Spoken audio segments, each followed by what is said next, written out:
It is so exciting. It is to reconfigure the existing McKnight Theater, which has 306 seats, which is a lovely theater, but it's underutilized really, to convert that into an 1,100 seat concert hall. And then the St. Paul Chamber Orchestra will move principally into the concert hall from the music theater. So that frees up the music theater for the opera and for the Ordway's own programs, especially world music and dance and theatricals and other users who can't get in now at all, and allows other music organizations in the Twin Cities to also have access to the concert hall. So it's a win-win for everybody.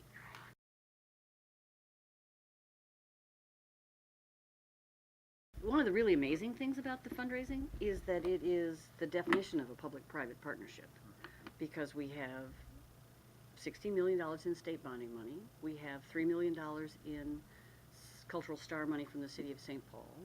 We have extraordinary corporate support, starting in the East Metro, but also including corporations in the West Metro, and of course, very generous individual contributions. And it was, in fact, an anonymous personal contribution of $5 million that got us over the 2/3 mark, and that's when we had the sort of going public moment that arts organizations talk about in campaigns. And that's the point when you go public, because there's been so much progress that success appears inevitable. Mm-hmm. And we thought in this climate, it used to be you did that at halfway. We decided in this climate we should wait till 2/3, and because then people would think, well, it's definitely going to happen. And it is. And in fact, the day after the announcement event that we were 2/3 the way there, we got another contribution from a very generous individual of $2 million, who said, when he made the gift, it's clear now this is going to happen.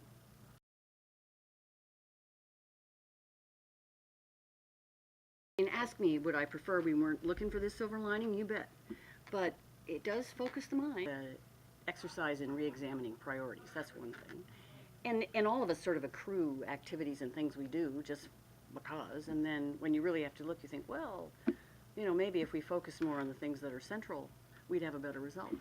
But the other thing is, I think for arts organizations particularly, it's certainly true for the Ordway, is it makes you think about how you can demonstrate, because you make it true, that an arts organization has an importance in the community. You know, what can we do? What can we do now? Not just that we are important and what we do is valuable, but what can we do differently or new to make it clear that we are a vital player in the community.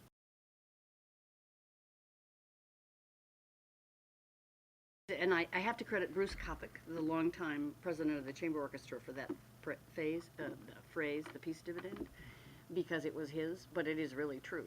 The peace treaty is actually a master agreement among the members of the Arts Partnership, which is a new strategic alliance of the Ordway, the Opera, the Chamber Orchestra, and the Schubert Club.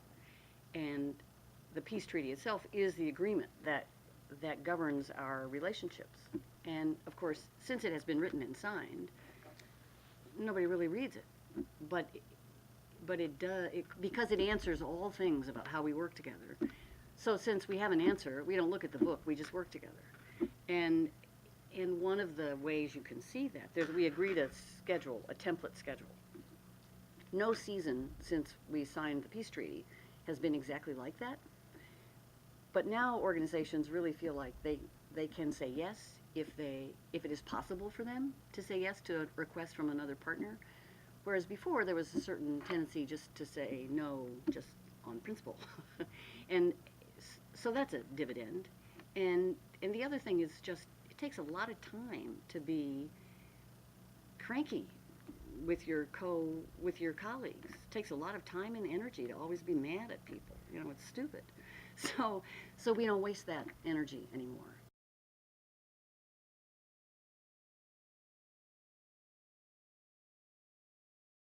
Rice Park is beautiful. The Ordway is beautiful. Everybody loves the Ordway. Everybody loves Rice Park. But when you come out at the end of a performance, Rice Park is like a chasm between the Ordway and the rest of the city. And what we want to do is find ways to animate Rice Park with artists and with music, and so that people will see that as a wonderful place of activity all the time, not just when we're doing the International Children's Festival or its Winter Carnival, because that will get people used to thinking of downtown as a more animated place. And down the line, you know, Lower Town and Rice Park is sort of like two ends of a barbell.